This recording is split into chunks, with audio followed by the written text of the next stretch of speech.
Umnumzana Sizwe Senkosi Ngcobo oneminyaka engu-64 wabulawa kuleli plazi laseBoston phakathi kwaseMgungundlovu naseBhulwa ngoLwezi nyakenye.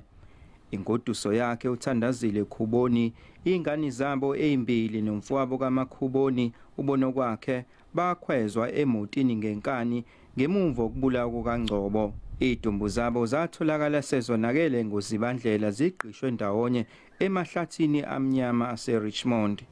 Kusolwa ukuthi umbango kwakuyiplazi la behlala khona uMakhuboni noNgcobo nezingane okwakuyindawo uMakhuboni ayishiyelwe umkhwenyana wakhe osewashona uZondi ongubaba wabamangalelwa. Namuhla inkantolo ibanqabele ibheyili laba abamangalelwa bakaZondi omhlonishwa nokhulekani ngelokuthi bangase babaleke ngenxa yokuthi bake bazama ukucela empunzini ngesikhathi besafuna amaphoyisa nokuthi bangase basabise ofakazi. Jabule ukuthi nje bona banqatshele nje kwaleyo bheyili ngoba ukubeka ngokwami bebezoboshwa bagwetshwe ukuthatha izikhiye ezifaka olwandle ngendlela abahlukumise ngayo. Ihlobo zakwaKhuboni nezakwaNgcobo zibone ngazuthi seyilinde umnyama ongenafu njengoba ingakabuyi imphumela yolibofuze ukuze bakwazi ukungcwaba. Siyacela nje uhulumeni angenelele emandla kubuye izidumbu zethu soyingcwaba ngoba nje amandla ayaphela sikwazi ukwenzani.